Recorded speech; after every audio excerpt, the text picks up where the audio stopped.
Sharing? Yeah, that's gonna be hard. No, that's fine. We're on page two. I just will make one more try to handle it. Well, I'm not sure I got any more. I don't need one. Okay. Alright. Okay. Alright, now, down to the homework, page 2, for this thing. I want to hear some interesting, what you guys have been going through. It says, check homework. Do you feel like you're being resisted as you try to press forward in the day of seeking the Lord to you find it? Anybody have any insights into that? Have you been struggling to do this? I have. Alright, talk to me. I have, I mean, it's like, I set my alarm clock every morning to get up. And I have not wanted to get up. I will keep getting the snooze, and then when I finally do get up, the rest of the house is getting up. You know, and then I have to listen to their craziness because they're trying to hustle and bustle to get out and go to work and school. So, and it's like, there's this huge distraction, so usually it's about 10 o'clock, I'll finally get to settle down and read the Bible in the morning, you know. And then like tomorrow morning, I've got to be convinced at 8 o'clock. You know, and it's like, there's no time. Can I say something? You can. Benzo, consider the source. It doesn't have to be morning, does it? No. Because what I'm saying is some people, like my child, my child is a night owl, so like if she were to do all this in the nighttime, like every night, because she wouldn't like get up in the morning, so isn't that preference? Like, I mean, what you're wired? Let me ask you a question. Have you asked the Holy Spirit that question? Well, I get up in the morning, so I mean, if it's a morning thing, I do it in the morning, but I'm just saying, for some people, I think there's a like, price cause to be can't paid. you prepare it, like, can't you do it at night, like, Lord, prepare my day tomorrow and all that, you just do everything, you're just doing it 7 or 8 hours before. I've heard that. However, I don't know what. Huh? What scripture is I don't know. Honestly, I'm being trying to be honest. Oh, I would think, what's the difference? Like, I mean, Well, ask them more. Well, for me, I would say it's important to give the Lord the first part of your day, to set your day well, in order. I would agree for the most part, but then at the same time, you're praying at night and saying, you know, prepare my day for tomorrow. Hang on, No, The wake up issue and just pray. is breaking through. Say that? The issue is breaking through. Alright? And that's the whole thing. And sometimes it takes more effort to break through than it is. And sometimes you can read the word, you can do all the other resources I'm trying to get to you, and you still don't break through. You don't break through peace, you're still distracted, you're still worried, you haven't touched the face of God yet. Bottom line.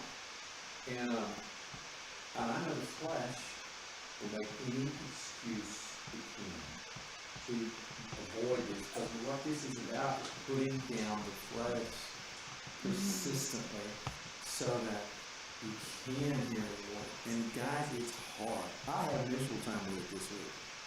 I did. I just don't think, I was like, okay, maybe the Have last you part asked of him?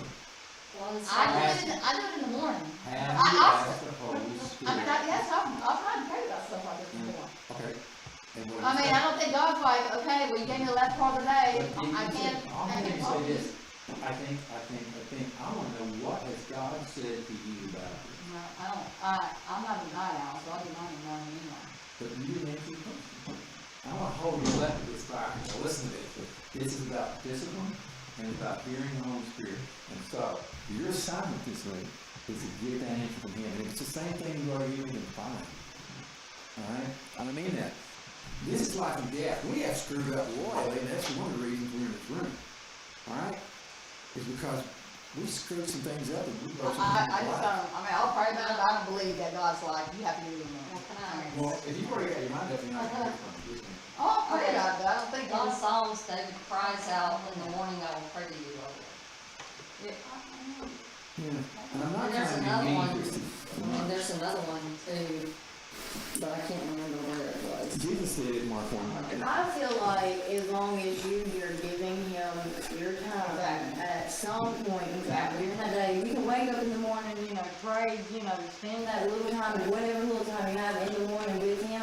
And even like for me, I have 4 kids, I have to get up by 6 o'clock. Right. So I try to get up earlier than that to have my Right. studies, but it's hard. Absolutely. I mean, I'm tired. for you, it But may be so the morning nighttime- and at night. Nighttime has always been my best time to really just sit and get in the word and get in the presence. But that don't mean in the morning I don't wake up and the first thing I do, I pray to God, you know, bless my children, bless me, Right. this day. And then on my way to work, I play my worship music. I get in the presence with Him on my way to work.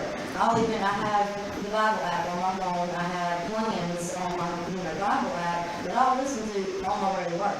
So I'm not deep digging into, the word until late at night, because that's my time, that's the only really time that I have. Guys, So- this is about you dealing with your flesh. And I don't know what that's gonna mean to you or what it's gonna look like, but I know we're gonna squeal when it happens. I know that the voice that we hear screaming is the flesh. Doesn't want to be brought to the cross. We think if we can ourselves, it's gonna be easy. If we crucify ourselves, it's gonna be easy. It is not. And you're gonna have to pay a price. And I've been where you're at. And I see my daughter where you are with all those little ones. You're exhausted. Okay? There's a grace in that. All right? No condemnation. And you're not hearing it from me. You probably are being accused by the devil. And that may be a lot of this. So you're going to have to sort that out. I can't do it for you. I cannot absolve you, nor can I encourage you. You got to hear from the Lord. And if He's okay with it, then bless you. But what will cause you to rest and not feel accused is you got to hear from Him. Does that make sense to you? All right, good. Now, so there is a little resistance. There's a heck of a lot of resistance. One of the things I'm just, remember it and then I forget it, is that sometimes our emotions get numb. We don't feel nothing. And I've had that happen a lot in the last 2 weeks. Like, well, here I am trying to teach these people how to dig into your presence.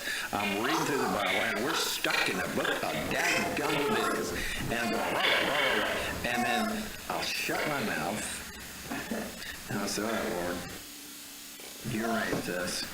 Help me to be still and know. Because I can't hear you until I'm still. And help me break through my flesh. Because that's the key to all of this. It's about healing a broken heart. You can't heal a broken heart if the very thing that messed up your heart, we're still involved in. So that begins here. That begins dealing with Him in the places we don't want to be dealt with. And for me,